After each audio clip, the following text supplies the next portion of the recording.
वांग म्हटलं तर बरेच जणांना इतकं आवडतं तर काही जणांची नाकं मुरडायला चालू होतात. आज आपण एक आगळी वेगळी मस्त अशी गावरान पद्धतीने झणझणीत अशी वांग्याची भाजी अगदी झटपट होणारी कशी बनवायची ते पाहणार आहोत. न आवडणारे देखील आवडीने खातील आणि कढईत शिल्लक देखील राहणार नाही.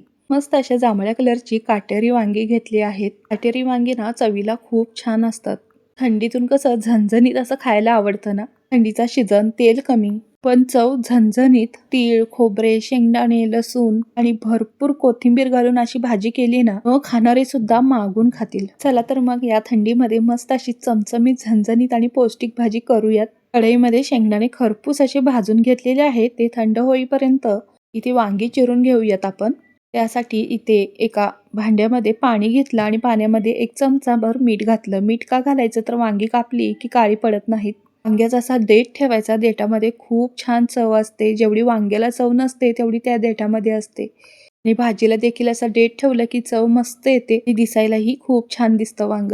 एका वांग्याचे 4 भाग करून आतमध्ये किडकं वगैरे आहे का बघायचं वांग. मस्त कोवळी वांगी आहेत बघा. आतून बघा बी वगैरे काहीच नाही वांग्याला. त्या वांग्याची खूप छान चव लागते. हे बघा अशा पद्धतीने ना सगळी वांगी मी चिरून घेत आहे आणि वांगी ना अशी मिठाच्या पाण्यात ठेवून द्यायची. आपल्याला आता पुढे एक छोटंसं वाटण करायचं आहे ते करून घेऊया. त्यासाठी आपल्याला इथे मिक्सरच्या भांड्यामध्ये कवळी अशी भरपूर कोथिंबीर देठासकट घ्यायची आहे. कोथिंबीर सकट आपल्याला देठ सुद्धा कवळी कवळी घ्यायची आहे. कोथिंबीरीच्या कवळ्या काड्यांमध्ये कोथिंबीरच्या पानांमध्ये जेवढी चव नसते ना तेवढी असते. भाजीला चव आणि रंग खूप छान येतो. अशा पद्धतीने भरपूर अशी कोथिंबीर घेतली. आधी स्वच्छ धुवून घेतली. लसणाच्या 7-8 पाकळ्या घेतल्या आणि भाजून घेतलेले शेंगदाणे थंड झाल्यानंतर यामध्ये घालायचे आहेत. थंडी आहे त्यामुळे तीळ जरा भरपूर घेतलं. 2 चमचे तीळ घ्या. ते सुकं खोबरं घेतलेलं आहे.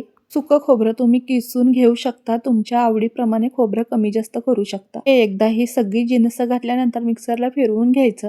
त्यामध्ये पाण्याचा एकही अंश आपल्याला घालायचा नाही. मोठ्या आकाराचा टोमॅटो घेतला आहे. तुमच्याकडे लहान असतील तर 2 घ्या. मोठ्या एका टोमॅटोच्या फोडी करून घातलेल्या आहेत आणि मिक्सरला पाणी न घालता हे छान वाटून घेतलेलं आहे. पण बारीक नाही करायचं. थोडं जाडसर रवाळ असं हे वाटण असलं पाहिजे. त्यामध्येच टोमॅटो का घातलं माहितीये का? टोमॅटो घातलं की पाण्याची गरज भासत नाही.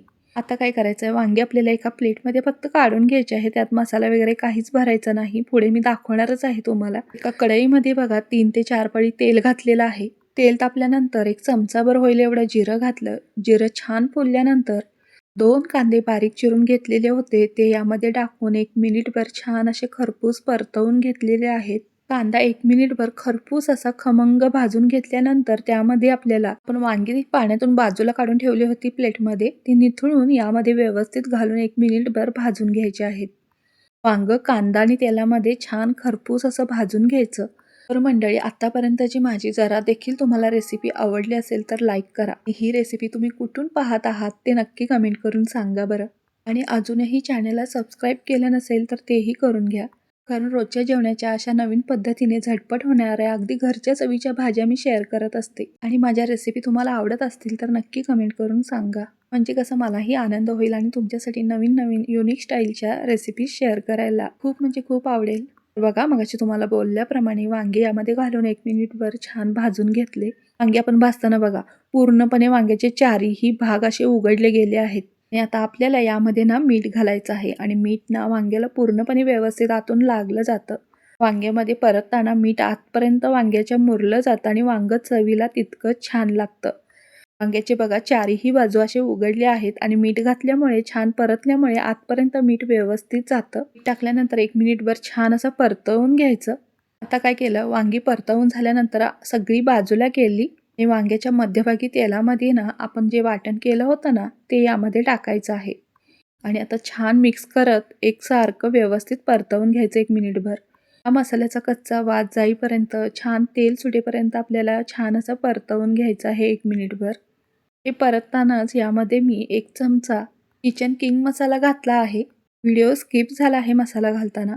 तर मंडळी तुम्ही समजून घ्यालच. मसाला घातल्यानंतर 1 मिनिटभर आता झाकण ठेवून एक मस्त वाफ दणकून काढायची आहे. मसाल्यालाही किती छान तेल सुटलं आहे पाहू शकता तुम्ही. तेल आपण खूप कमी घातलं आहे तरी देखील नंतर ना तिळाचं शेंगदाण्याचं सगळं तेल आपल्याला शिजल्यानंतर भाजी दिसणार आहे.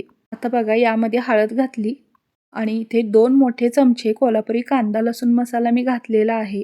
तुम्ही तुमच्या घरच्या वापरण्यातला कोणताही मसाला इथे घालू शकता. तिखट तुमच्या आवडीप्रमाणे तुम्ही कमी जास्त करू शकता.